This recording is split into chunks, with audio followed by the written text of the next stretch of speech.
Okay, this will work, I think. This is part two of the compassion book set. I'm trying to do this on the couch because it's rather a big lump of a book. And it starts at the very beginning with the oldest photographs I've got. Some of them are really around 1900. And they are of people that... that's my great-grandmother right there.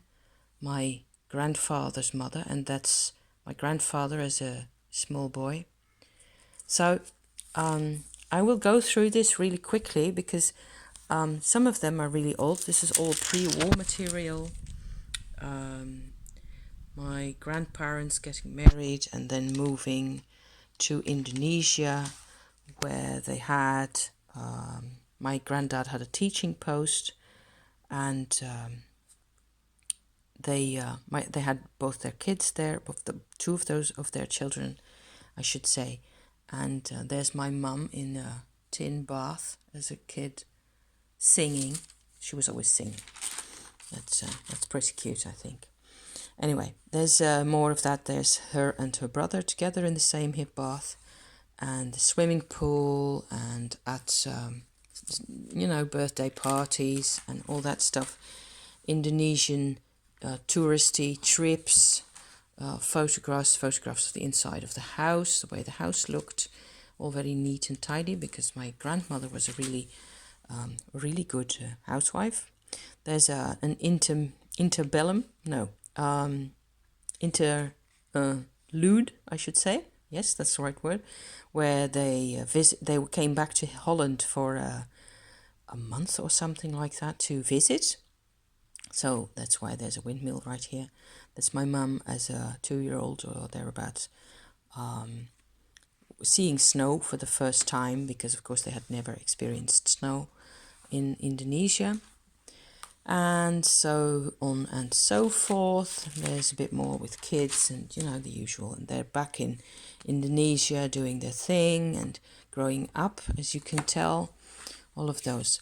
So, there's a couple of really rather nice portraits. I think those are pretty nice portraits. They were talented people, all of them, including my grandfather, who was really...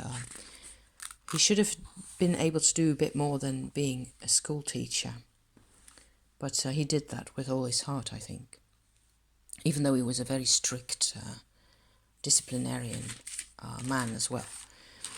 And then you get this. This is an image that I've fabricated, I should say, to represent the camps, the war in that... it's actually rather pretty shiny material. Let's see if I can catch some of the blue shiny stars. See that? That's rather nice. I used that. I had a large sheet of that blue shiny stuff, as well as the other one, which is just regular paper. See, that way it comes out rather nicely. I used that all through the book, all over. This is after the war, and the youngest brother being born after the war, so he had a completely different experience. He was born into what I would consider to be rather a difficult situation, with 4 people completely traumatized. There's my parents again as young people. The icebird, we call him in Dutch. I don't know the English name at the moment. For some reason, I felt that was a good idea to put him in there. Maybe add a bit of color. Here I am as a baby again. There's a bit of ancestor work there, right, for you. From my father's family, his ancestors used to be circus people, some of them at least, and that is one of the very few images that we got dating back to that period. Even though it's rather a recent period, there's probably Roelof Kinsberg is probably an ancestor of mine. So, like the father of my great-grandfather, somebody like that. Okay, there's more of me growing up, blah de blah, my dad, my mum, etc. Pretty photographs. My father was also quite a talented photographer, and with very little means. And my mum was a pretty woman, and she knew that nobody understood her really, so she could strike a pose really well. There you go, in a rather glorious end 60s dress, which I think is rather splendid. She knew about materials and textile and that kind of stuff. She'd studied to be a fashion designer, so that was rather her thing. They were both really ambitious people as well. There's me, it's in Switzerland, so there you get the mountains and the Swiss little folklore dress and all that. Just being a general munchkin, I suppose. Will you focus or won't you?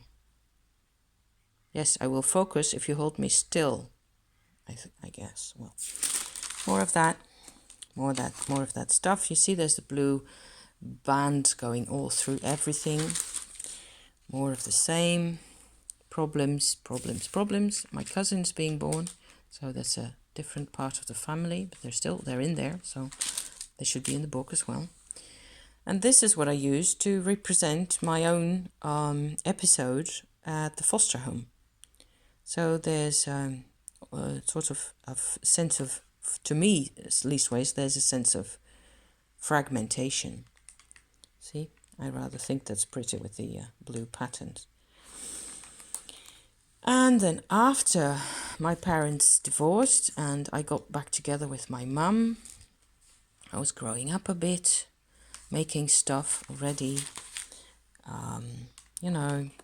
generally being a scout for a short while, and holidays and, stuck in there, school stuff and having friends over and being on holiday over there. Okay, this is in Spain. By this time I'm 12, so we are growing up. We are moving on a bit.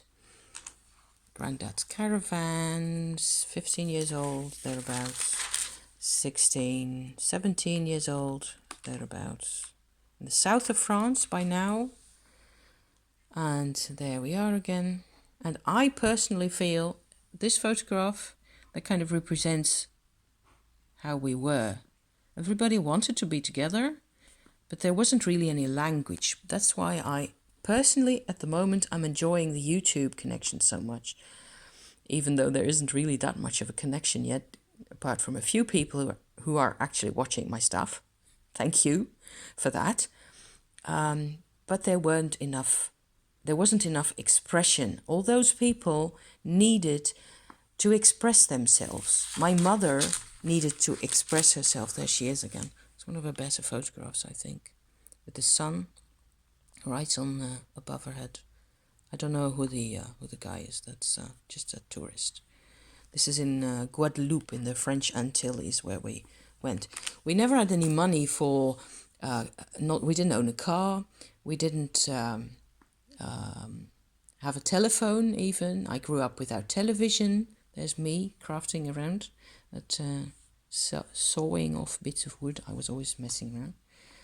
And this is in the south of France again. Very beautiful place. But like I said, we didn't have. We spent our money on.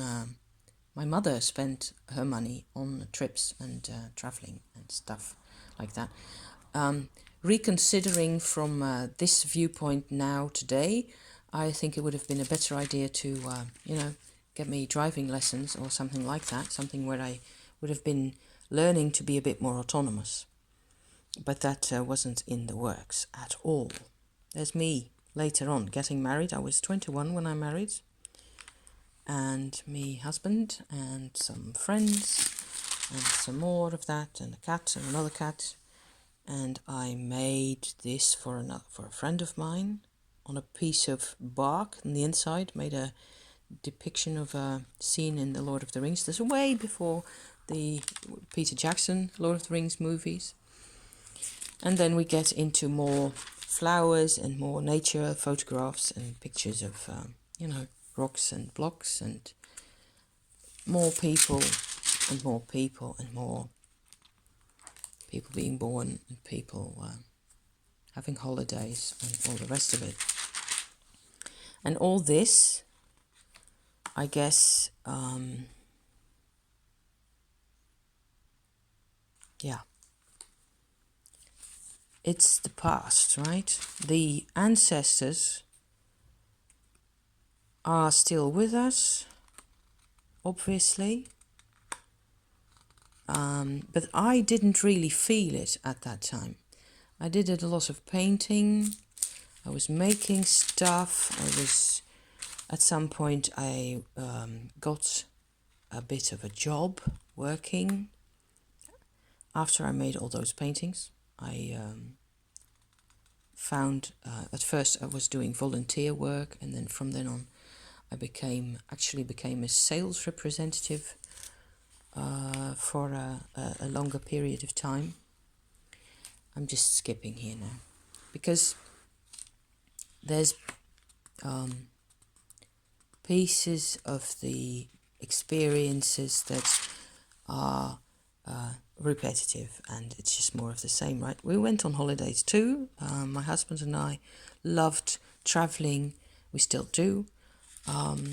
It's gotten a bit more intense nowadays, so we tend to like camping a lot, and there I am photographing mosses from really close by. This is what that came out like, what I was doing right there, using an old-fashioned handheld camera, and not non-digital.